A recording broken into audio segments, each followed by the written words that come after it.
संसार में जितने भी धार्मिक मतमतांतर हैं, वो सबके सब किसी महापुरुष के पीछे श्रद्धालुओं का संगठित समाज है।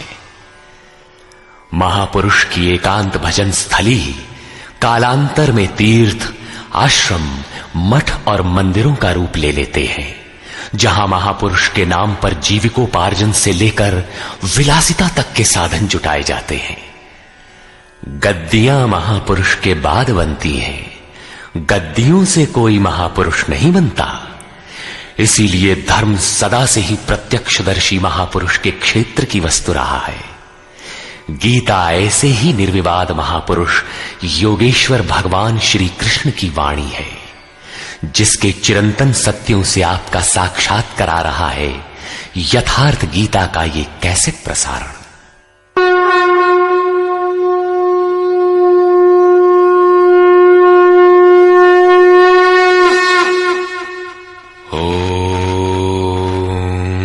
श्री परमात्मने नमः।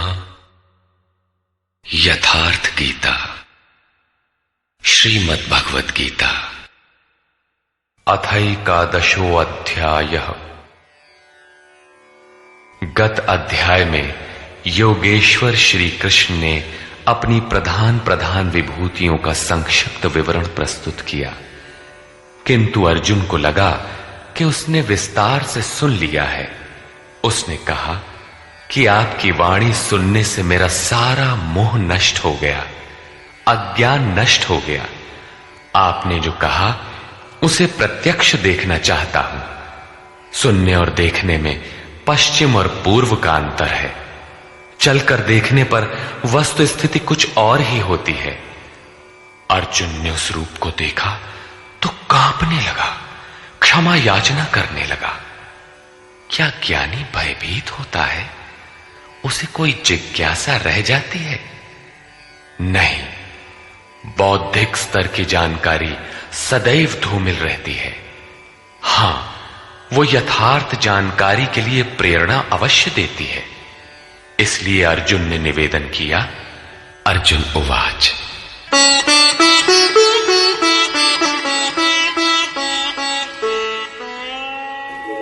मदनुग्रहाय परमं गुह्यमध्यात्मसंगितं यत्त्वयोक्तं वचस्तेन मोहोऽयं विगतो मम। भगवान, मुझ पर अनुग्रह करने के लिए जो आपके द्वारा गोपनीय अध्यात्म में प्रवेश दिलाने वाला उपदेश कहा गया, उससे मेरा ये अज्ञान नष्ट हो गया, मैं ज्ञानी हो गया। भवाप्ययौ हि भूतानां श्रुतौ विस्तरशो मया त्वत्तः कमलपत्राक्ष माहात्म्यमपि चाव्ययम्। कि हे कमल नेत्र, मैंने भूतों की उत्पत्ति और प्रलय आपसे विस्तार पूर्वक सुना है तथा आपका अविनाशी प्रभाव भी सुना है। एवमेतद्यथार्थत्वम् आत्मानं परमेश्वर द्रष्टुमिच्छामि ते रूपम् ऐश्वरं पुरुषोत्तम।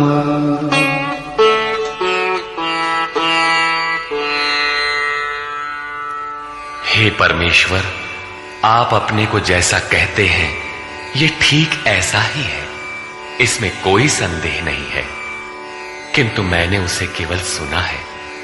अतः हे पुरुषोत्तम, उस ऐश्वर्य युक्त स्वरूप को मैं प्रत्यक्ष देखना चाहता हूं।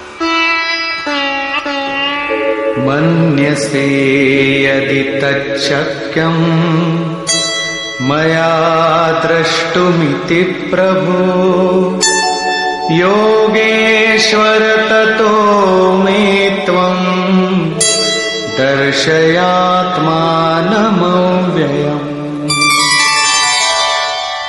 हे प्रभु, मेरे द्वारा आपका वो रूप देखा जाना संभव है। यदि आप ऐसा मानते हो तो योगेश्वर, आप अपने अविनाशी स्वरूप का मुझे दर्शन कराइए। इस पर योगेश्वर ने कोई प्रतिवाद नहीं किया, क्योंकि पहले भी वे स्थान स्थान पर कहे आए हैं कि तू मेरा अनन्य भक्त और प्रिय सखा है। अतः बड़ी प्रसन्नता के साथ उन्होंने अपना स्वरूप दर्शाया। श्री भगवान उवाच। पश्य मे पार्थ रूपाणि शतशोऽथ सहस्रशः नानाविधानि दिव्यानि नानावर्णाकृतीनि च। पार्थ, मेरे सैकड़ों तथा हजारों नाना प्रकार के और नाना वर्ण तथा आकृति वाले दिव्य स्वरूप को देख।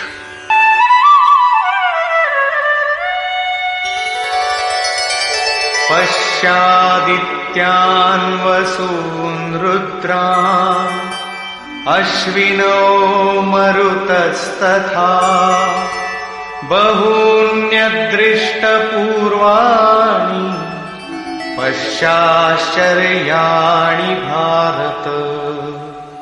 हे भारत, अदिति के 12 पुत्रों, 8 वसुओं, 11 रुद्रों, दोनों अश्विनी कुमारों और 49 मरुदगणों को देख, तथा अन्य बहुत से पहले तुम्हारे द्वारा कभी न देखे हुए आश्चर्यमय रूपों को देख।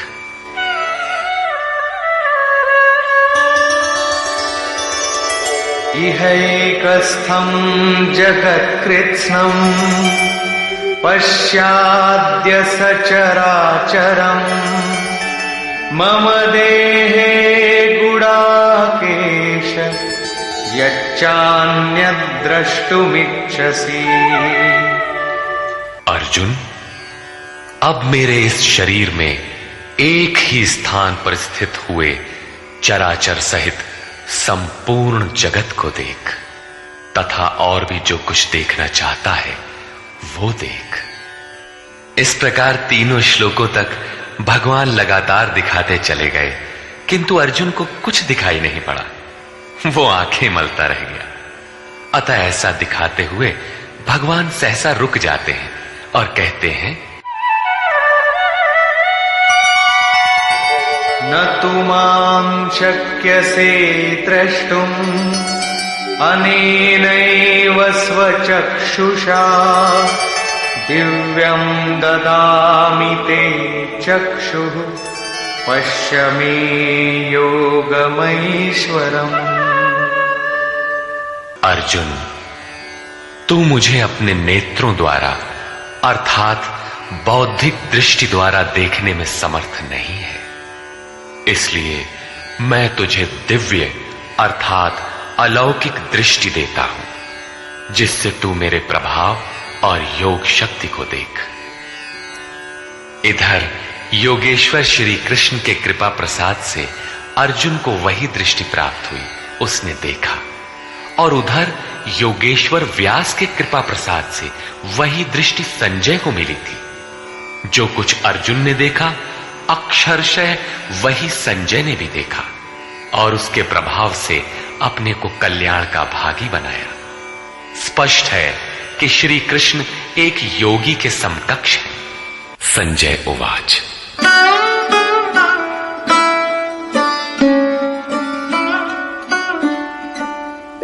एवमुक्त्वा ततो राजन् महायोगेश्वरो हरिः दर्शयामास पार्थाय परमं रूपमैश्वरम्।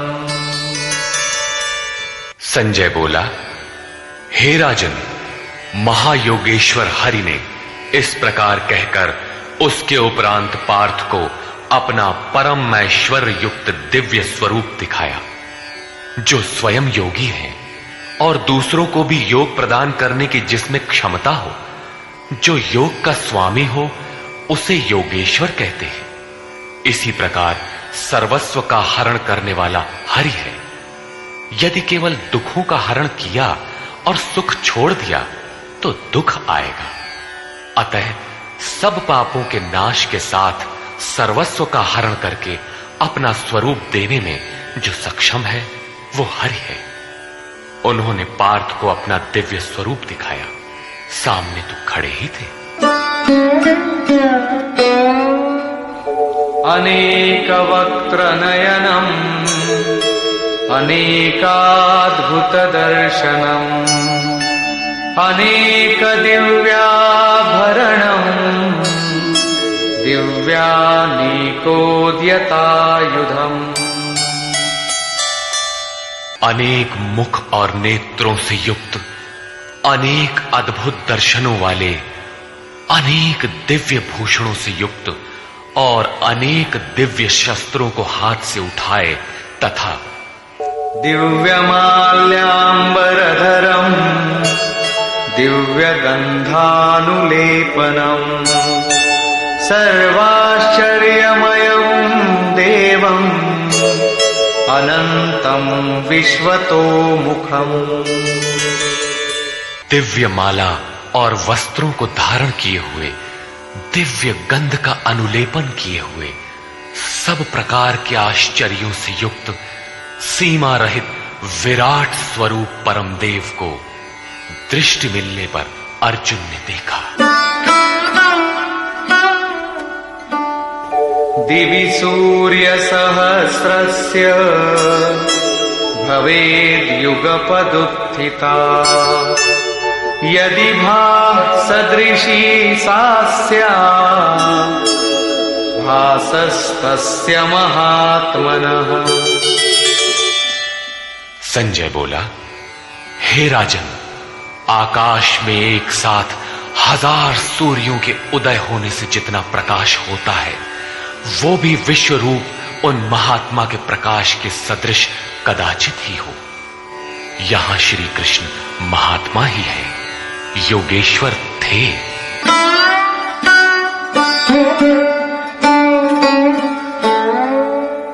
तत्रैकस्थं जगत्कृत्स्नं प्रविभक्तमनेकधा अपश्यद्देवदेवस्य शरीरे पांडवस्तदा। पांडुपुत्र अर्जुन ने, पुण्य ही पांडु है, पांडु ही अनुराग को जन्म देता है। उस समय अनेक प्रकार से विभक्त हुए संपूर्ण जगत को उन परम देव के शरीर में एक जगह स्थित देखा।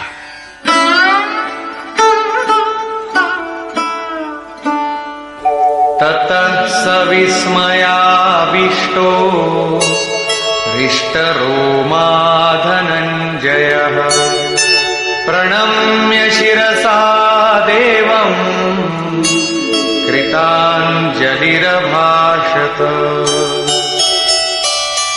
इसके पश्चात आश्चर्य से युक्त हर्षित रोमों वाला वो अर्जुन परमात्मा देव को शिर से प्रणाम कर हाथ जोड़कर बोला।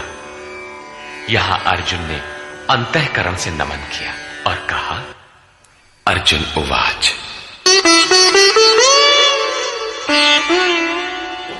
पश्यामि देवांस्तव देवदेहे सर्वांस्तथा भूतविशेषसङ्घान् ब्रह्माणमीशं कमलासनस्थं ऋषींश्च सर्वानुरगांश्च दिव्यान्।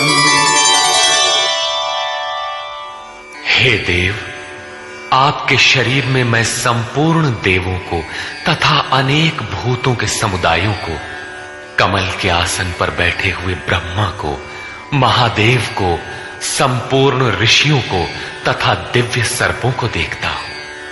ये प्रत्यक्ष दर्शन था, कोरी कल्पना नहीं।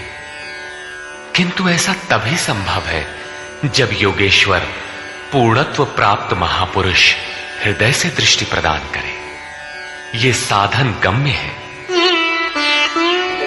अनेक बाहूदर वक्त्र नेत्रम् पश्यामि त्वां सर्वतोऽनन्तरूपम् नान्तं न मध्यं न पुनस्तवादिम् पश्यामि विश्वेश्वर विश्वरूप।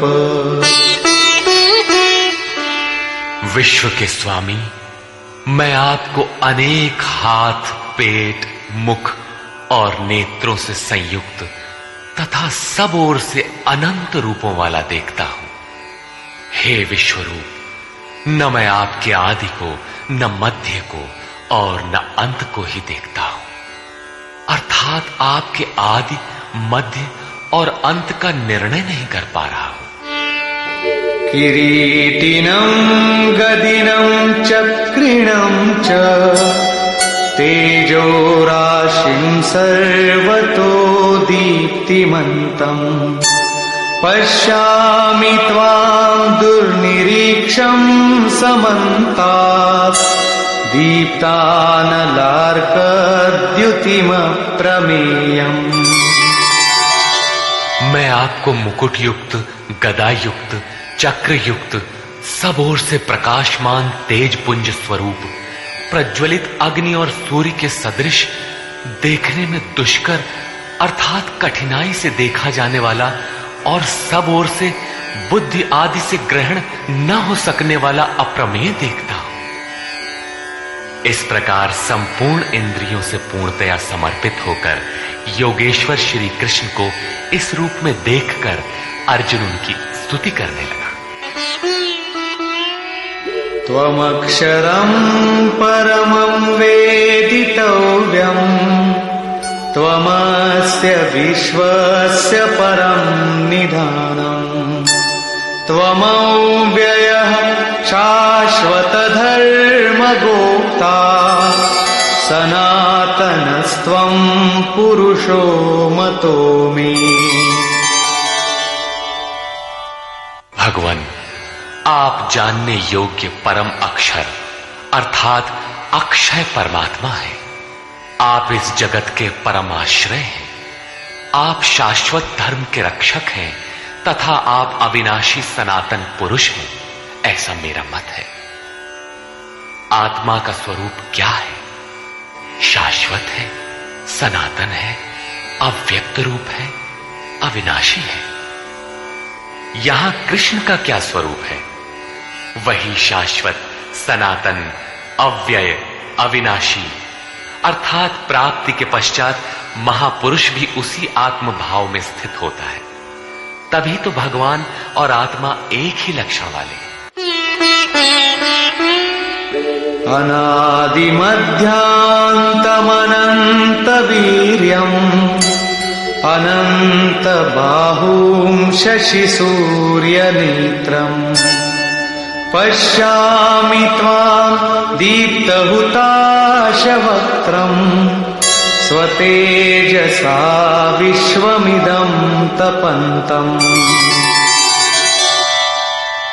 हे परमात्मन, मैं आपको आदि, मध्य और अंत से रहित, अनंत सामर्थ्य से युक्त, अनंत हाथों वाला, चंद्रमा और सूर्य रूपी नेत्रों वाला तथा प्रज्वलित अग्नि रूपी मुख वाला तथा अपने तेज से इस जगत को तपाते हुए देखता हूं।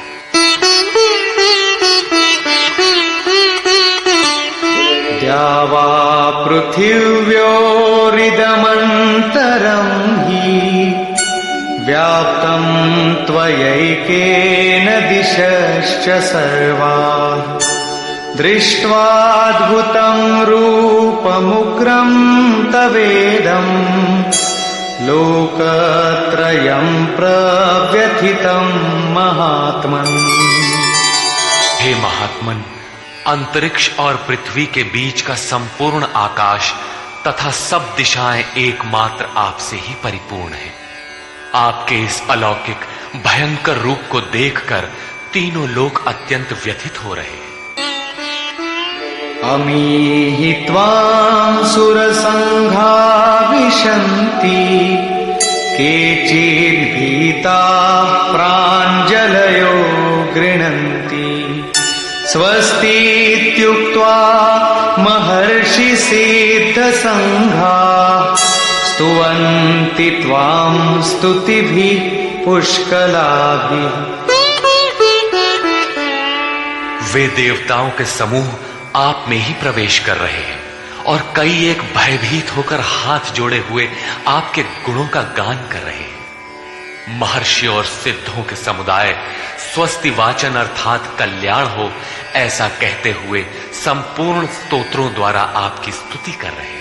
रुद्रादित्या वसवो ये च साध्या विश्वेश्विनो मरुतश्चोष्मपाश्च गन्धर्वयक्षासुरसिद्धसङ्घा वीक्षन्ते त्वां विस्मिताश्चैव सर्वे। रुद्र, आदित्य, वसु, साध्य, विश्वदेव, अश्वनी कुमार, वायुदेव और पितरों तथा गंधर्व, यक्ष, राक्षस और सिद्धों के समुदाय सभी आश्चर्य से आपको देख रहे हैं, अर्थात देखते हुए भी समझ नहीं पा रहे हैं, क्योंकि उनके पास वो दृष्टि ही नहीं है। कृष्ण ने पीछे बताया था कि आसुरी स्वभाव वाले लोग मुझे तुच्छ कहकर संबोधित करते हैं, सामान्य मनुष्य जैसा मानते हैं, जबकि मैं परम भाव में परमेश्वर रूप में स्थित हूं। यद्यपि हूं मनुष्य शरीर के आधार वाला, उसी का विस्तार यहां है कि वे आश्चर्य से देख रहे हैं, यथार्थतः समझ नहीं पा रहे हैं, नहीं देखते।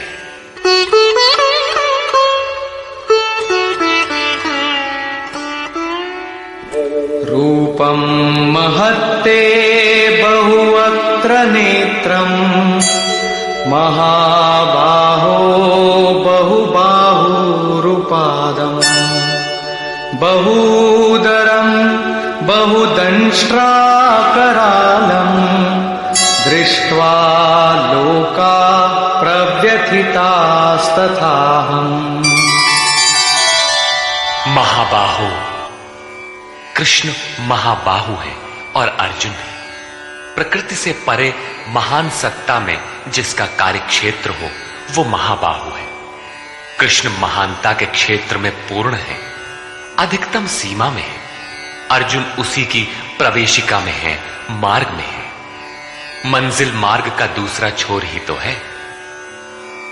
महाबाहु योगेश्वर, आपके बहुत मुख और नेत्रों वाले, बहुत हाथ, जंघा और पैरों वाले, बहुत उदरों वाले, अनेक विकराल दाढ़ों वाले महान रूप को देखकर सब लोग व्याकुल हो रहे हैं तथा मैं भी व्याकुल हो रहा हूं।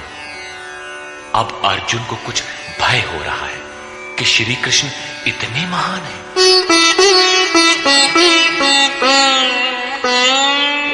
नभस्पृशं दीप्तमनेकवर्णम् व्याक्ताननं दीप्तविशालनेत्रम् दृष्ट्वा हि त्वां प्रव्यथितान्तरात्मा धृतिं न विन्दामि शमं च विष्णो। विश्व में सर्वत्र अणुरूप से व्याप्त हे विष्णु, आकाश को स्पर्श किए हुए प्रकाशमान अनेक रूपों से युक्त फैलाए हुए मुख और प्रकाशमान विशाल नेत्रों से युक्त आपको देखकर विशेष रूप से भयभीत अंतःकरण वाला मैं धैर्य और मन के समाधान रूपी शांति को नहीं पा रहा। दंष्ट्राकरालानि च ते मुखानि दृष्ट्वैव कालानलसन्निभानि दिशो न जाने न लभे च शर्म प्रसीद देवेश जगन्निवास। आपके विकराल दाढ़ों वाले और कालाग्नि के समान प्रज्वलित मुखों को देखकर मैं दिशाओं को नहीं जान पा रहा हूं। चारों ओर प्रकाश देखकर दिशा भ्रम हो रहा है। आपका ये रूप देखते हुए मुझे सुख भी नहीं मिल रहा है। देवेश, हे जगन निवास, आप प्रसन्न हो।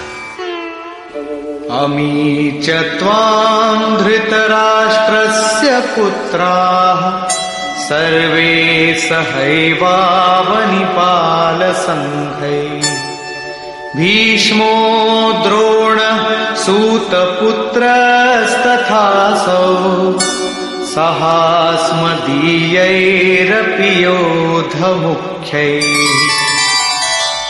वे सभी धृतराष्ट्र के पुत्र राजाओं के समुदाय सहित आप में प्रवेश कर रहे हैं, और भीष्म पितामह, द्रोणाचार्य तथा वो कर्ण जिससे अर्जुन बहुत भयभीत था, वो कर्ण एवं हमारी ओर के भी प्रधान योद्धाओं सहित सब के सब वक्त्राणि ते त्वरमाणा विशन्ति दंष्ट्राकरालानि भयानकानि केचिद्विलग्ना दशनान्तरेषु सन्दृश्यन्ते चूर्णितैरुत्तमाङ्गैः। बड़े वेग से आपके विकराल दाढ़ों वाले भयानक मुखों में प्रवेश कर रहे हैं तथा उनमें से कितने ही चूर्ण हुए सिरों सहित आपके दांतों के बीच में लगे हुए दिखाई पड़ रहे हैं। वे किस वेग से प्रवेश कर रहे हैं, अब उनका वेग देखिए।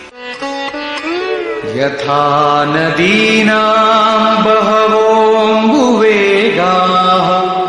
समुद्रमेवाभिमुखा द्रवन्ति तथा तवामी नरलोकवीरा विशन्ति वक्त्राण्यभिविज्वलन्ति।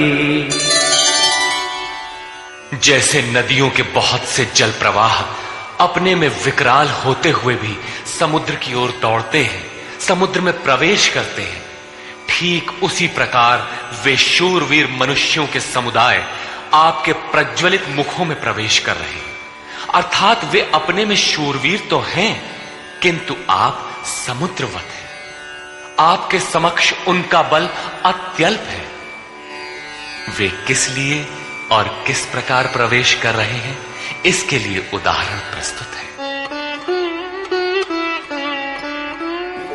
यथा प्रदीप्तं ज्वलनं पतंगा विशन्ति नाशाय समृद्धवेगा तथैव नाशाय विशन्ति लोकाः तवापि वक्त्राणि समृद्धवेगा।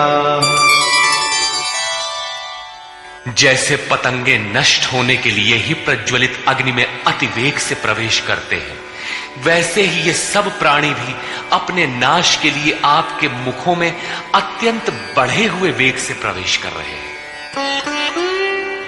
लेलीहसे ग्रसमान समन्तात् लोकान् समग्रान् वदनैर्ज्वलद्भिः तेजोभिरापूर्य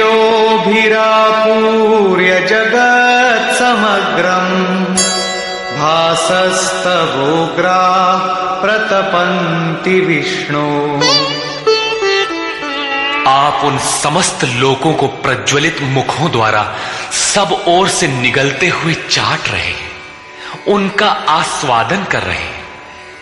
हे व्यापनशील परमात्मन, आपकी उग्र प्रभा संपूर्ण जगत को अपने तेज से व्याप्त करके तप रही है।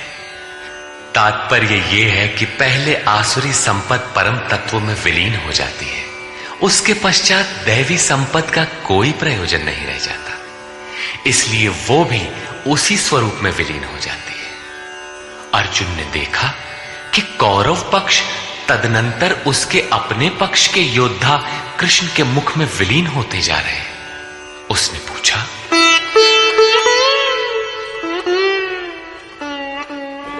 आख्याहि मे को भवानुग्र रूपो नमोस्तु ते देववर प्रसीद विज्ञातुमिच्छामि भवन्तमाद्यं न हि प्रजानामि तव प्रवृत्तिम्।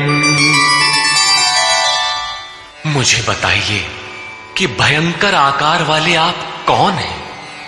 हे देवों में श्रेष्ठ, आपको नमस्कार है। आप प्रसन्न हो।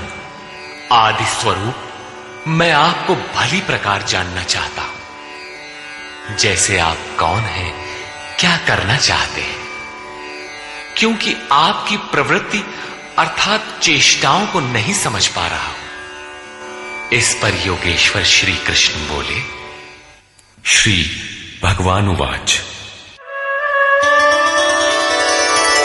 कालोऽस्मि लोकक्षयकृत् प्रवृद्धो लोकान् समाहर्तुमिह प्रवृत्तः ऋतेऽपि त्वां न भविष्यन्ति सर्वे येव स्थिताः प्रत्यनीकेषु योधा। अर्जुन, मैं लोकों का नाश करने वाला बढ़ा हुआ काल हूं और इस समय इन लोकों को नष्ट करने के लिए प्रवृत्त हुआ हूं। प्रतिपक्षियों की सेना में स्थित जितने योद्धा हैं, वे सब तेरे बिना भी नहीं रहेंगे। वे जीवित नहीं बचेंगे, इसीलिए प्रवृत्त हुआ हूं। तस्मात्त्वमुत्तिष्ठ यशो लभस्व जित्वा शत्रून् भुङ्क्ष्व राज्यं समृद्धम् मयैवैते निहताः पूर्वमेव निमित्तमात्रं भव सव्यसाचिन्। इसलिए अर्जुन, तू युद्ध के लिए खड़ा हो, यश प्राप्त कर, शत्रुओं को जीत, समृद्धि संपन्न राज्य को भोग। ये सब शूरवीर मेरे द्वारा पहले से ही मारे हुए हैं। सव्यसाचिन, तू केवल निमित्त मात्र बन। प्रायः सर्वत्र कृष्ण ने कहा है कि वो परमात्मा न कुछ स्वयं करता है, न कराता है, न संयोग ही जोड़ता है। मोहावृत्ति बुद्धि के कारण ही लोग कहते हैं कि परमात्मा कराता है, किंतु यहां वे स्वयं ताल ठोक कर खड़े हो जाते हैं कि अर्जुन, करता धरता तो मैं, मेरे द्वारा ये लोग पहले से ही मारे हुए, तू खड़ा भर हो, यश ले ले। ऐसा इसलिए है कि सो केवल भगतन हित लागी। अर्जुन उसी अवस्था को प्राप्त कर चुका था कि भगवान स्वयं ताल ठोक कर खड़े हो गए। अनुराग ही अर्जुन है। अनुरागी के लिए भगवान सदैव खड़े हैं। उन्हीं के कर्ता है, रथी बन जाते हैं। यहां गीता में तीसरी बार साम्राज्य का प्रकरण आया है।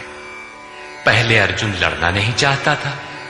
उसने कहा कि पृथ्वी के धन धान्य संपन्न अकंटक साम्राज्य तथा देवताओं के स्वामीपन अथवा त्रैलोक्य के राज्य में भी मैं उस उपाय को नहीं देखता जो इंद्रियों को सुखाने वाले मेरे इस शोक को दूर कर सके। जब तड़पन बनी ही रहेगी तो हमें नहीं चाहिए। योगेश्वर ने कहा, इस युद्ध में हारोगे तो देवत्व और जीतने पर महामहिम की स्थिति मिलेगी।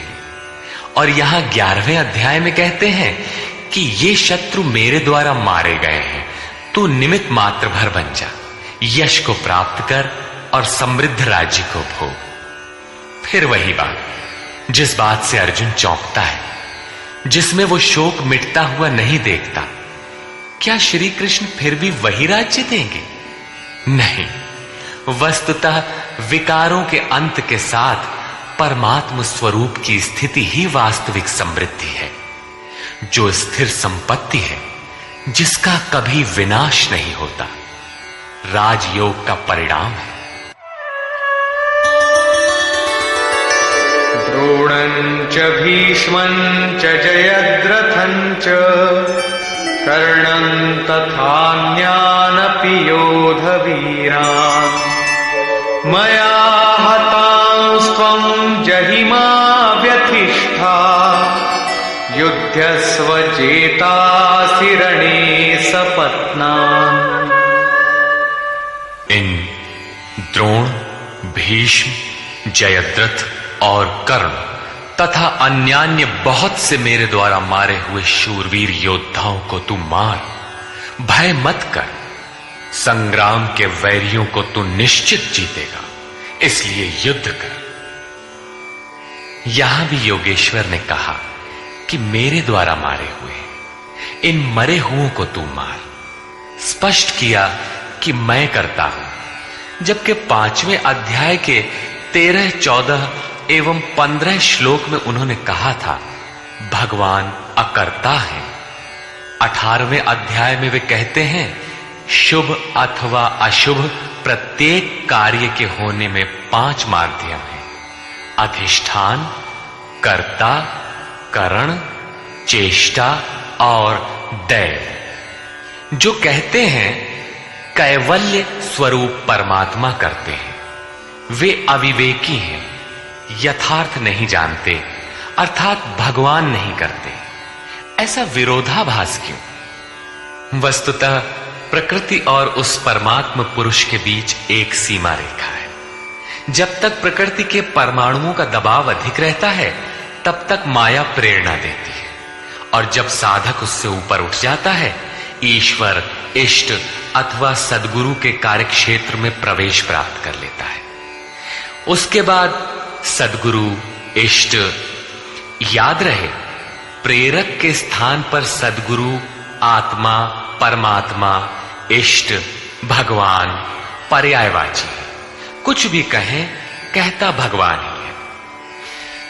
हृदय से रथी हो जाता है, आत्मा से जागृत होकर उस अनुरागी साधक का स्वयं पथ संचालन करने लग जाता है। पूज्य महाराज जी कहते थे, हो जिस परमात्मा की हमें चाह है, वो जिस सतह पर खड़े हैं, उस सतह पर स्वयं उतरकर जब तक आत्मा से जागृत नहीं हो जाता, तब तक सही मात्रा में साधन का आरंभ नहीं होता। उसके बाद जो कुछ साधक से पार लगता है, वो उनकी देन है। साधक तो निमित्त मात्र होकर उनके संकेत और आदेश पर चलता भर रहता है। साधक की विजय उनकी देन है। ऐसे अनुरागी के लिए ईश्वर अपनी दृष्टि से देखता है, दिखाता है और अपने स्वरूप तक पहुंचाता है। यही श्री कृष्ण कहते हैं, मेरे द्वारा मारे हुए इन बैरियों को मार, निश्चय ही तुम्हारी विजय होगी, मैं जो खड़ा हूं। संजय उवाच।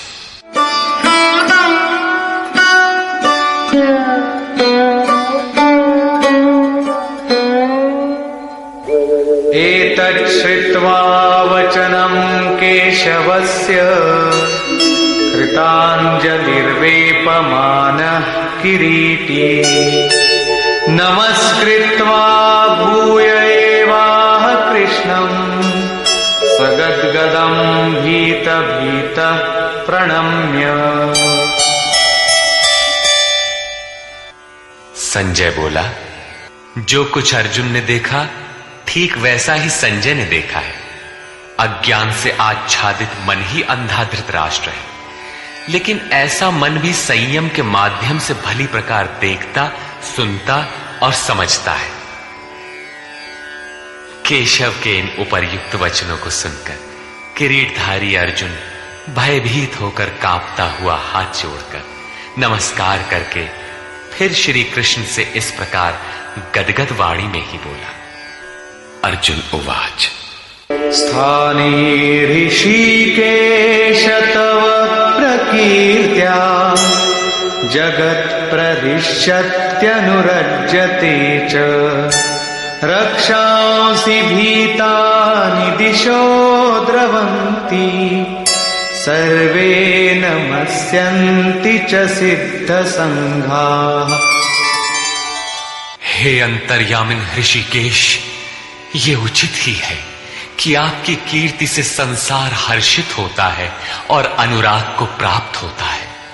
आपकी ही महिमा से भयभीत हुए राक्षस दिशाओं में भागते हैं और सब सिद्ध गणों के समुदाय आपकी महिमा को देखकर नमस्कार करते हैं।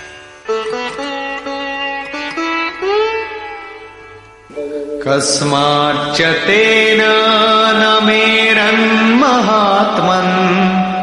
गरीयसे ब्रह्मणोऽप्यादिकर्त्रे अनन्तदेवेश जगन्निवास त्वमक्षरं सदसत्तत्परं यत्।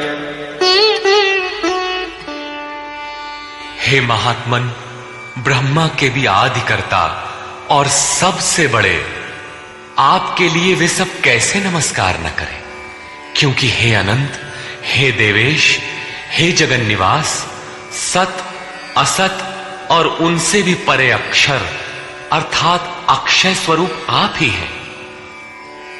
अर्जुन ने अक्षय स्वरूप का प्रत्यक्ष दर्शन किया था। केवल बौद्धिक स्तर पर कल्पना करने या मान लेने मात्र से कोई ऐसी स्थिति नहीं मिलती जो अक्षय हो। अर्जुन का प्रत्यक्ष दर्शन उसकी आंतरिक अनुभूति है। उसने सविनय कहा, त्वमादिदेव पुरुषः पुराण त्वमस्य विश्वस्य परं निधानम् वेत्तासि वेद्यं च परं च धाम त्वया ततं विश्वमनन्तरूप।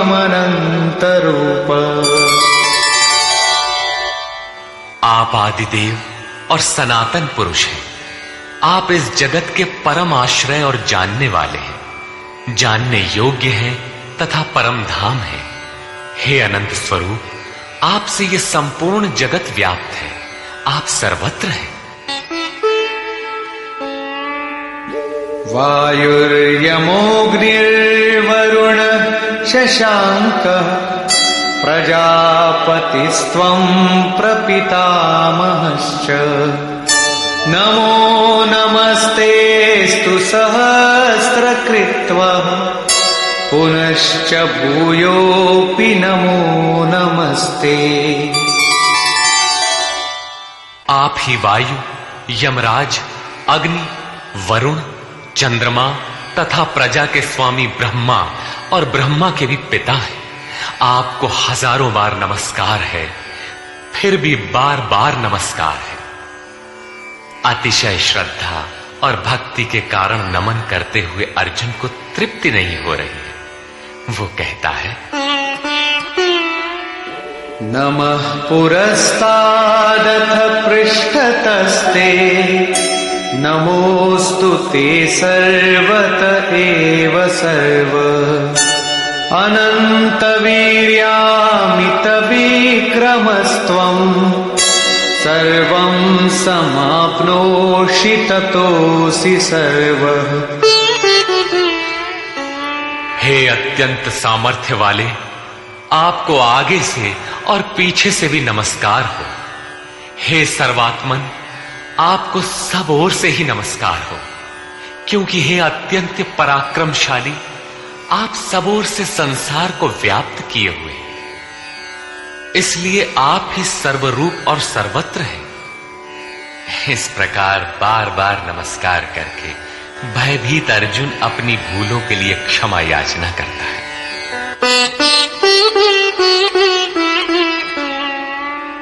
सखेति मत्वा प्रसभं यदुक्तम् हे कृष्ण हे यादव हे सखेति अजानता महिमानं तवेदं मया प्रमादात् प्रणयेन वापि।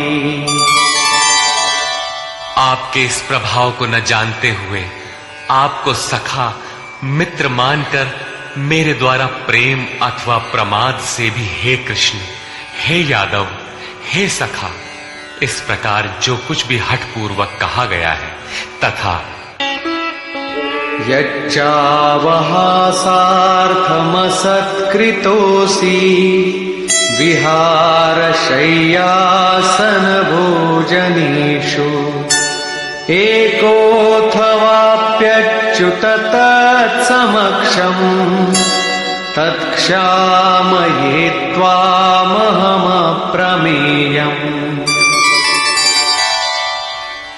हे अच्युत, जो आप हंसी के लिए विहार, शैया, आसन और भोजनादिकों में अकेले अथवा उन लोगों के सामने भी अपमानित किए गए हैं, वो सब अपराध अचिंत्य प्रभाव वाले आपसे मैं क्षमा कराता। किस प्रकार क्षमा करें? पितासि लोकस्य चराचरस्य त्वमस्य पूज्यश्च गुरुर्गरीयान् न त्वत्समोऽस्त्यभ्यधिकः कुतोऽन्यो लोकत्रयेऽप्य प्रतिमप्रभाव। आप इस चराचर जगत के पिता, गुरु से भी बड़े गुरु और अति पूजनीय हैं, जिसकी कोई प्रतिमा नहीं, ऐसे अप्रतिम प्रभाव वाले। आपके समान तीनों लोकों में दूसरा कोई नहीं है, फिर अधिक कैसे होगा? आप सखा भी नहीं, सखा तो समकक्ष होता है।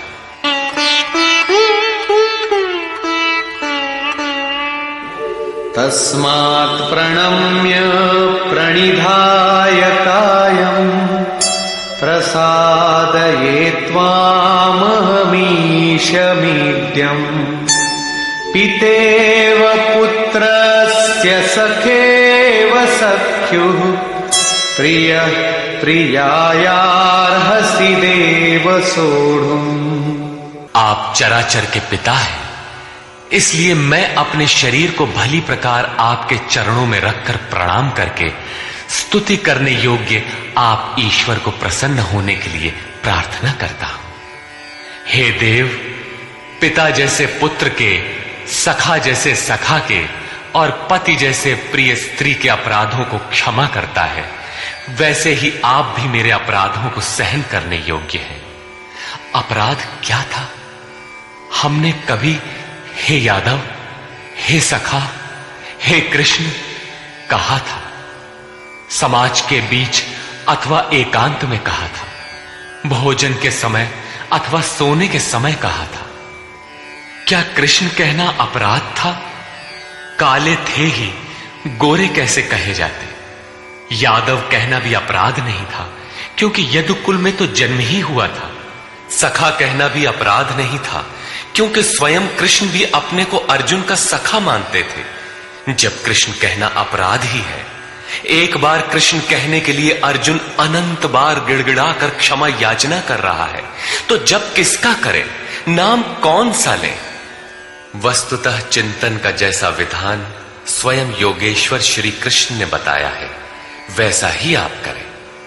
उन्होंने पीछे बताया, ओमित्येकाक्षरम ब्रह्म व्याहरन माम अनुस्मरन। अर्जुन, ओम। बस इतना ही अक्षय ब्रह्म का परिचायक है। इसका तू जप कर और ध्यान मेरा धर, क्योंकि उस परम भाव में प्रवेश मिल जाने के पश्चात उन महापुरुष का भी यही नाम है, जो उस अव्यक्त का परिचायक है। प्रभाव देखने पर अर्जुन ने पाया कि ये न तो काले हैं, न गोरे, न सखा है, न यादव, ये तो अक्षय ब्रह्म की स्थिति वाले महात्मा है। संपूर्ण गीता में योगेश्वर श्री कृष्ण ने 5 बार ओम के उच्चारण पर बल दिया। अब यदि आपको जप करना है तो कृष्ण कृष्ण न कहकर ओम का ही जप करें। प्रायः भाविक लोग कोई ना कोई रास्ता निकाल लेते हैं, कोई ओम जपने के अधिकार और अनाधिकार की चर्चा से भयभीत है तो कोई महात्माओं की दुहाई देता है, अथवा कोई कृष्ण ही नहीं, उनसे पहले राधा और गोपियों का नाम भी उनकी शीघ्र प्रसन्नता के लोभ में जपता है। पुरुष श्रद्धामय है, इसलिए उनका ऐसा जपना मात्र भावुकता है। यदि आप सचमुच भाविक हैं तो उनके आदेश का पालन करें। वे अव्यक्त में स्थित होते हुए भी आज आपके सामने नहीं हैं, लेकिन उनकी वाणी आपके समक्ष है। उनकी आज्ञा का पालन करें, अन्यथा आप ही बताइए कि गीता में आपका क्या स्थान है। हां, इतना अवश्य है कि अध्येष्यते च यइमं श्रद्धावानन् सूयश्च शृणुयादपि यो नरः। जो अध्ययन करता है, सुनता है, वो ज्ञान तथा यज्ञ को जान लेता है, शुभ लोकों को पा जाता है। अतः अध्ययन अवश्य करें। प्राण अपान के चिंतन में कृष्ण नाम का क्रम पकड़ में नहीं आता। बहुत से लोग कोरी भावुकतावश केवल राधे राधे कहने लगे। आजकल अधिकारियों से काम न होने पर उनके सगे संबंधियों से, प्रेमी या पत्नी से सोर्स लगाकर काम चला लेने की परंपरा है। लोग सोचते हैं कदाचित भगवान के घर में भी ऐसा चलता होगा, अतः उन्होंने कृष्ण कहना बंद करके राधे राधे कहना आरंभ कर दिया। वे कहते हैं राधे राधे श्याम मिला दे। जो राधा एक बार बिछुड़ी तो स्वयं श्याम से नहीं मिल पाई, वो आपको कैसे मिला दे। अतः अन्य किसी का कहना न मानकर श्री कृष्ण के आदेश को आप अक्षरशः माने, ओम का जप करें। हां, यहां तक उचित है कि राधा हमारा आदर्श है, उतनी ही लगन से हमें भी लगना चाहिए। यदि पाना है तो राधा की तरह विरही बनना है। आगे भी अर्जुन ने कृष्ण कहा। कृष्ण उनका प्रचलित नाम था। ऐसे कई नाम थे जैसे गोपाल, किंतु बहुत से साधक गुरु गुरु या गुरु का प्रचलित नाम भावुकतावश जपना चाहते हैं, किंतु प्राप्ति के पश्चात प्रत्येक महापुरुष का वही नाम है जिस अव्यक्त में वो स्थित है। बहुत से शिष्य प्रश्न करते हैं, गुरुदेव जब ध्यान आपका करते हैं तो पुराना नाम ओम इत्यादि क्यों जपें? गुरु गुरु अथवा कृष्ण कृष्ण क्यों न कहें? किंतु यहां योगेश्वर ने स्पष्ट किया कि अव्यक्त स्वरूप में विलय के साथ महापुरुष का भी वही नाम है जिसमें वो स्थित है। कृष्ण संबोधन था, जपने का नाम नहीं। योगेश्वर श्री कृष्ण से अर्जुन ने अपने अपराधों के लिए क्षमा याचना की, उन्हें स्वाभाविक रूप में आने की प्रार्थना की। कृष्ण मान गए, सहज हो गए, अर्थात उसे क्षमा भी कर दिया। उसने निवेदन किया, अदृष्टपूर्वं हृषितोऽस्मि दृष्ट्वा भयेन च प्रव्यथितं मनो मे तदेव मे दर्शय देवरूपं प्रसीद देवेश जगन्निवास। अभी तक अर्जुन के समक्ष योगेश्वर विश्व रूप में है, अतः वो कहता है कि मैं पहले न देखे हुए आपके इस आश्चर्यमय रूप को देखकर हर्षित हो रहा हूं तथा मेरा मन भय से अति व्याकुल भी हो रहा है। पहले तो सखा समझता था, धनुर्विद्या में कदाचित अपने को कुछ आगे ही पाता था, किंतु अब प्रभाव देखकर भय हो रहा है। पिछले अध्याय में प्रभाव सुनकर वो अपने को ज्ञानी मानता था। ज्ञानी को कहीं भय नहीं होता है। वस्तुतः प्रत्यक्ष दर्शन का प्रभाव ही विलक्षण होता है। सब कुछ सुन लेने और मान लेने के बाद भी सब कुछ चलकर जानना शेष ही रहता है। वो कहता है, पहले न देखे हुए आपके इस रूप को देखकर मैं हर्षित हो रहा हूं, मेरा मन भय से व्याकुल भी हो रहा है। अतः हे देव, आप प्रसन्न हो। हे देवेश, हे जगन्निवास, आप अपने उस रूप को ही मुझे दिखाइए। कौन सा रूप? किरीटिनं गदिनं चक्रहस्तम् इच्छामि त्वां द्रष्टुमहं तथैव। तेनैव रूपेण चतुर्भुजेन सहस्रबाहो भव विश्वमूर्ते। मैं आपको वैसे ही, अर्थात पहले की ही तरह सिर पर मुकुट धारण किए हुए, हाथ में गदा और चक्र लिए हुए देखना चाहता हूं। इसलिए हे विश्वरूप, हे सहस्त्र बाहु, आप अपने उसी चतुर्भुज स्वरूप में होइए। कौन सा रूप देखना चाहा? चतुर्भुज रूप। अब देखना है कि चतुर्भुज रूप है क्या। श्री भगवान उवाच।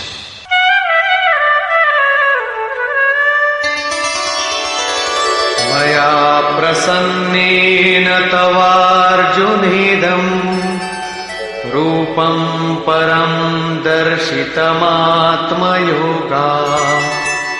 तेजोमयं विश्वमनन्तमाद्यं यन्मे त्वदन्येन न दृष्टपूर्वम्।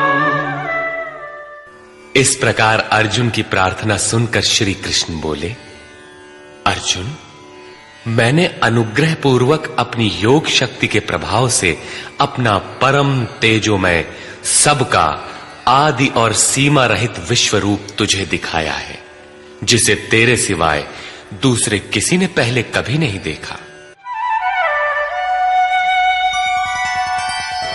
न वेदयज्ञाध्ययनैर्न दानैः न च क्रियाभिर्न तपोभिरुग्रैः एवं रूपः शक्य अहं त्रिलोके द्रष्टुं त्वदन्येन कुरु प्रवीर।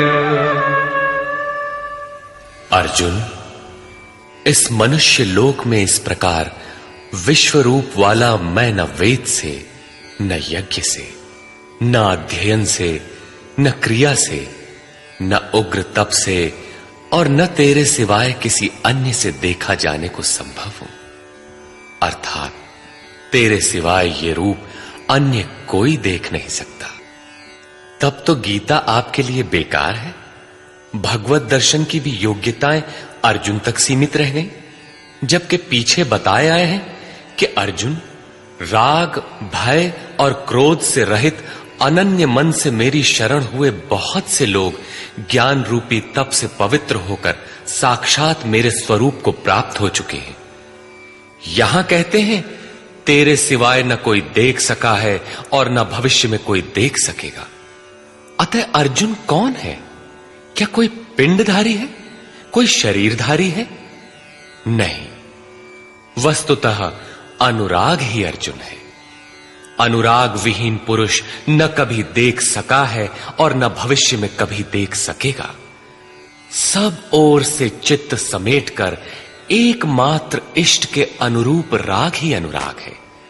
अनुरागी के लिए ही प्राप्ति का विधान है।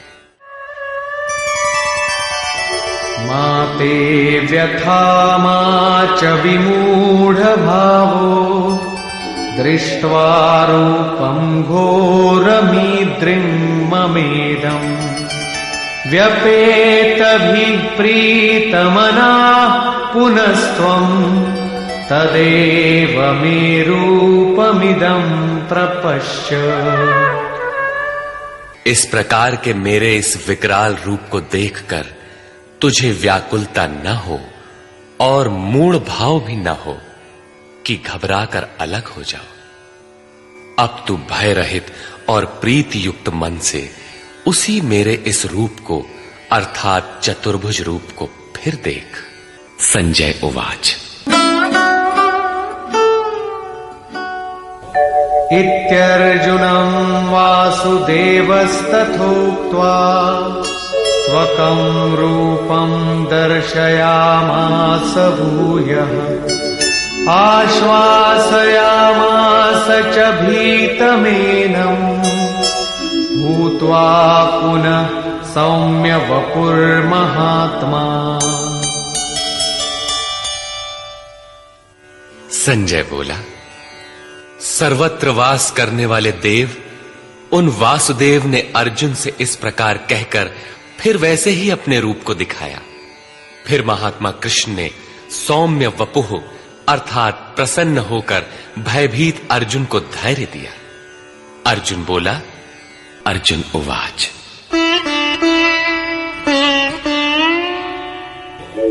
दृष्ट्वेदं मानुषं रूपं तव सौम्यं जनार्दन इदानीमस्मि संवृत्तः सचेताः प्रकृतिं गतः।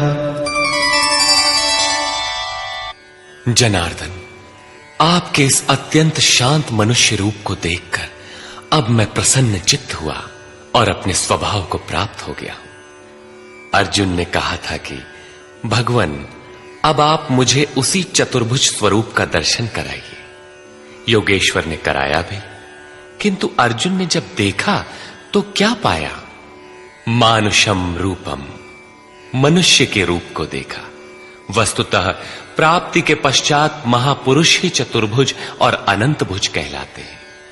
दो भुजा वाला महापुरुष तो अनुरागी के समक्ष बैठा ही है, किंतु अन्यत्र कहीं से कोई स्मरण करता है तो वही महापुरुष उस स्मरणकर्ता से जागृत होकर उसका भी मार्गदर्शन करता है। भुजा कार्य का प्रतीक है। वे भीतर भी कार्य करते हैं, बाहर भी। यही चतुर्भुज स्वरूप है। उनके हाथों में शंख, चक्र, गदा और पद्म क्रमशः वास्तविक लक्ष्य घोष, साधन चक्र का प्रवर्तन, इंद्रियों का दमन और निर्मल निर्लेप कार्य क्षमता का प्रतीक मात्र है। यही कारण है कि चतुर्भुज रूप में उन्हें देखने पर भी अर्जुन ने उन्हें मनुष्य रूप में ही पाया।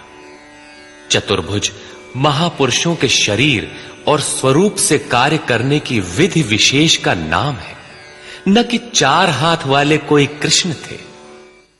श्री भगवानुवाच, सुदुर्दर्शमिदं रूपं दृष्टवानसि यन्मम देवाप्यस्य रूपस्य नित्यं दर्शनकांक्षिणः। महात्मा श्री कृष्ण ने कहा, अर्जुन, मेरा ये रूप देखने को अति दुर्लभ है, जैसा कि तूने देखा है, क्योंकि देवता भी सदा इस रूप के दर्शन की इच्छा रखते हैं। वस्तुतः सभी लोग संत को पहचान ही नहीं पाते। पूज्य सत्संगी महाराज अंतः प्रेरणा वाले पूर्ण महापुरुष थे, लेकिन उन्हें लोग पागल समझते रहे। किसी किसी पुण्यात्मा को आकाशवाणी हुई कि ये सद्गुरु हैं। केवल उन्होंने उन्हें हृदय से पकड़ा, उनके स्वरूप को पाया और अपनी गति पा ली। यही श्री कृष्ण कहते हैं कि जिनके हृदय में दैवी संपद जागृत है, वे देवता भी सदा इस रूप के दर्शन की आकांक्षा रखते हैं। तो क्या यज्ञ, दान अथवा वेदाध्ययन से आप देखे जा सकते हैं? वे महात्मा कहते हैं,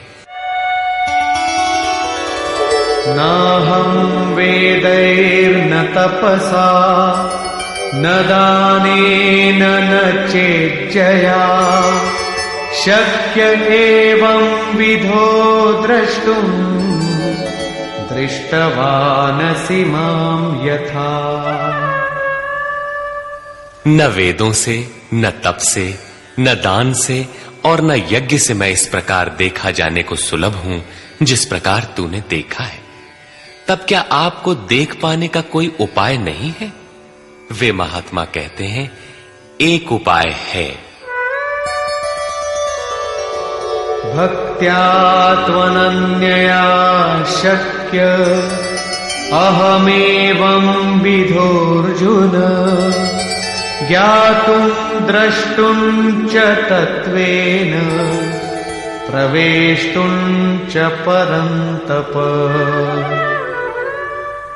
हे श्रेष्ठ तप वाले अर्जुन, अनन्य भक्ति द्वारा अर्थात सिवाय मेरे अन्य किसी देवता का स्मरण न करते हुए अनन्य श्रद्धा से तो मैं इस प्रकार प्रत्यक्ष देखने के लिए, तत्व से साक्षात जानने के लिए तथा प्रवेश करने के लिए भी सुलभ हूं। अर्थात उसकी प्राप्ति का एकमात्र सुगम माध्यम अनन्य भक्ति है। अंत में ज्ञान भी अनन्य भक्ति में परिणत हो जाता है, जैसा कि पीछे अध्याय 7 में द्रष्टव्य है। पीछे उन्होंने कहा कि तेरे सिवाय न कोई देख सका है न कोई देख सकेगा, जबकि यहां कहते हैं कि अनन्य भक्ति से न केवल मुझे देखा जा सकता है अपितु साक्षात जाना और मुझ में प्रवेश भी पाया जा सकता है।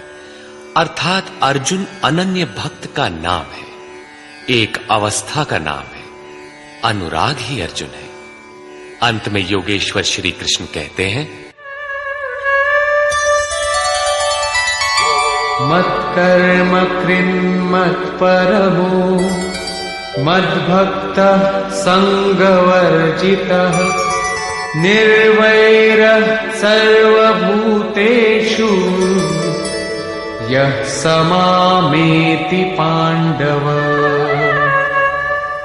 हे अर्जुन, जो पुरुष मेरे द्वारा निर्दिष्ट कर्म अर्थात नियत कर्म यज्ञार्थ कर्म करता है, मत्परमः मेरे परायण होकर करता है, जो मेरा अनन्य भक्त है, संगवर्जितः किंतु संग दोष में रहते हुए वह कर्म नहीं हो सकता, अतः संग दोष से रहित होकर संपूर्ण भूत प्राणियों में बैर भाव से रहित है, वो मुझे प्राप्त होता है। तो क्या अर्जुन ने युद्ध किया? प्रण करके क्या उसने जयद्रथादि को मारा? निर्वैरः सर्वभूतेषु, यदि उन्हें मारता है तो भगवान को न देख पाता, जबकि अर्जुन ने देखा है। इससे सिद्ध है कि गीता में एक भी श्लोक ऐसा नहीं है जो बाह्य मारकाट का समर्थन करता हो। जो निर्दिष्ट कर्म यज्ञ की प्रक्रिया का आचरण करेगा, जो अनन्य भाव से उनके सिवाय किसी का स्मरण तक नहीं करेगा, जो संग दोष से अलग रहेगा, तो युद्ध कैसा? जब आपके साथ कोई है ही नहीं तो आप युद्ध किससे करेंगे? संपूर्ण भूत प्राणियों में जो बैर भाव से रहित है, मन से भी किसी को सताने की कल्पना न करे, वही मुझे प्राप्त होता है। तो क्या अर्जुन ने लड़ाई ली? कभी नहीं। वस्तुतः संग दोष से अलग रहकर जब आप अनन्य चिंतन में लगते हैं, निर्धारित यज्ञ की क्रिया में प्रवृत्त होते हैं, उस समय परिपंथी राग द्वेष काम क्रोध इत्यादि दुर्जय शत्रु बाधा के रूप में प्रत्यक्ष ही है। उनका पार पाना ही युद्ध है। निष्कर्ष, इस अध्याय के आरंभ में अर्जुन ने कहा, भगवान आपकी विभूतियों को मैंने विस्तार से सुना, जिससे मेरा मोह नष्ट हो गया, अज्ञान का शमन हो गया। किंतु जैसा आपने बताया कि मैं सर्वत्र हूं, इसे मैं प्रत्यक्ष देखना चाहता हूं। यदि मेरे द्वारा देखना संभव हो तो कृपया उसी स्वरूप को दिखाइए। अर्जुन प्रिय सखा था, अनन्य सेवक था।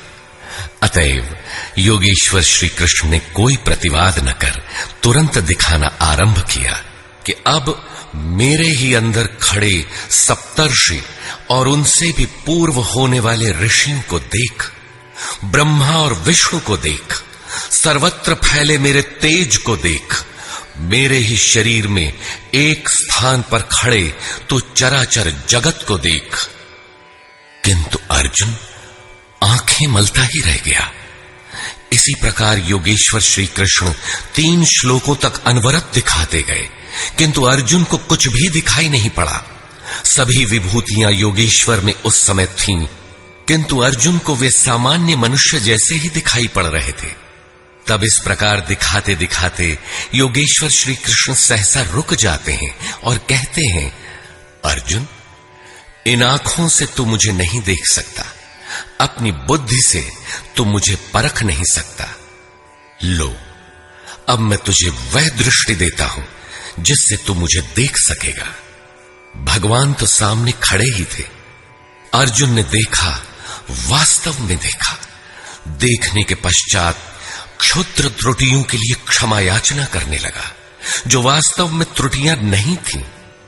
उदाहरण के लिए, भगवान, कभी मैंने आपको कृष्ण, यादव और कभी सखा कह दिया था, इसके लिए आप मुझे क्षमा करें। श्री कृष्ण ने क्षमा भी किया, क्योंकि अर्जुन की प्रार्थना स्वीकार कर वे सौम्य स्वरूप में आ गए, धीरज बंधाया। वस्तुतः कृष्ण कहना अपराध नहीं था, वे सांवले थे ही, गोरे कैसे कहलाते? यदुवंश में जन्म हुआ ही था। श्री कृष्ण स्वयं भी अपने को सखा मानते ही थे। वास्तव में प्रत्येक साधक महापुरुष को पहले ऐसा ही समझते हैं। कुछ उन्हें रूप और आकार से संबोधित करते हैं, कुछ उनकी वृत्ति से उन्हें पुकारते हैं, और कुछ उन्हें अपने ही समकक्ष मानते हैं। उनके यथार्थ स्वरूप को नहीं समझते। उनके अचिंत्य स्वरूप को अर्जुन ने समझा तो पाया कि ये न तो काले हैं और न गोरे, न किसी कुल के हैं और न किसी के साथी ही हैं। इनके समान कोई है ही नहीं, तो सखा कैसा, बराबर कैसा? यह तो अचिंत्य स्वरूप है। जिसे यह स्वयं दिखा दे वही इन्हें देख पाता है। अतः अर्जुन ने अपनी प्रारंभिक भूलों के लिए क्षमा याचना की। प्रश्न उठता है कि जब कृष्ण कहना अपराध है तो उनका नाम जपा कैसे जाए? तो जिसे योगेश्वर श्री कृष्ण ने जपने के लिए स्वयं बल दिया, जपने की जो विधि बताई, उसी विधि से आप चिंतन स्मरण करें। वह है ओमित्येकाक्षरम ब्रह्म व्याहरन् मामनुस्मरन्। ओम अक्षय ब्रह्म का पर्याय है। ओ अहम स ओम, जो व्याप्त है वह सत्ता मुझ में छिपी है। यही है ओम का आशय। आप इसका जप करें और ध्यान मेरा करें। रूप अपना, नाम ओम का बताया। अर्जुन ने प्रार्थना की कि चतुर्भुज रूप में दर्शन दीजिए। श्री कृष्ण ने उसी सौम्य स्वरूप को धारण किया। अर्जुन ने कहा, भगवान, आपके सौम्य मानव स्वरूप को देखकर अब मैं प्रकृतिस्थ हुआ। मांगा था चतुर्भुज रूप, दिखाया मानुषम रूपम। वास्तव में शाश्वत में प्रवेश वाला योगी शरीर से यहां बैठा है, बाहर दो हाथों से कार्य करता है और साथ ही अंतरात्मा से जागृत होकर जहां से भी जो भाविक स्मरण करते हैं, एक साथ सर्वत्र उनके हृदय से जागृत होकर प्रेरक के रूप में कार्य करता है। हाथ उसके कार्य का प्रतीक है। यही चतुर्भुज है। श्री कृष्ण ने कहा, अर्जुन, तेरे सिवाय मेरे इस रूप को न कोई देख सका और भविष्य में न कोई देख सकेगा। तब गीता तो हमारे लिए व्यर्थ है। किंतु नहीं, योगेश्वर कहते हैं, एक उपाय है। जो मेरा अनन्य भक्त है, मेरे सिवाय जो दूसरे किसी का स्मरण न करके निरंतर मेरा ही चिंतन करने वाला है, उसकी अनन्य भक्ति के द्वारा मैं प्रत्यक्ष देखने को, अर्थात जैसा तूने देखा है, तत्व से जानने को और प्रवेश करने को भी सुलभ हूं।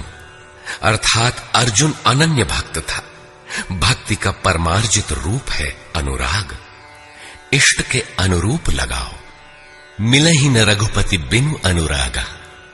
अनुराग विहीन पुरुष न कभी पाया है और न पा सकेगा। अनुराग नहीं है तो कोई लाख योग करे, जप करे, तप करे या दान करे, वह नहीं मिलता। अतः इष्ट के अनुरूप राग अथवा अनन्य भक्ति नितांत आवश्यक है। अंत में श्री कृष्ण ने कहा, अर्जुन, मेरे द्वारा निर्दिष्ट कर्म को कर, मेरा अनन्य भक्त होकर कर, मेरी शरण होकर कर, किंतु संग दोष से अलग रहकर, संग दोष में यह कर्म हो ही नहीं सकता। अतः संग दोष इस कर्म के संपादित होने में बाधक है। जो बैर भाव से रहित है वही मुझे प्राप्त करता है। जब संग दोष नहीं है, जहां हमें छोड़कर दूसरा कोई है ही नहीं, बैर का मानसिक संकल्प भी नहीं है, तो युद्ध कैसा? बाहर दुनिया में लड़ाई झगड़े होते रहते हैं, किंतु विजय जीतने वालों को भी नहीं मिलती। दुर्जय संसार रूपी शत्रु को असंगता रूपी शस्त्र से काटकर परम में प्रवेश पा जाना ही वास्तविक विजय है, जिसके पीछे हार नहीं है। इस अध्याय में पहले तो योगेश्वर श्री कृष्ण ने अर्जुन को दृष्टि प्रदान की, फिर अपने विश्व रूप का दर्शन कराया। अतः ओम तत्सदिति श्रीमद्भगवद गीता सूपनिषत्सु ब्रह्म विद्यायाम योग शास्त्रे श्री कृष्णार्जुन संवादे विश्वरूप दर्शन योगो नामैकादशो अध्यायः। इस प्रकार स्वामी अड़गड़ानंद कृत श्रीमद् भगवत गीता का 11वां अध्याय पूर्ण होता है। हरि ओम तत्सत्।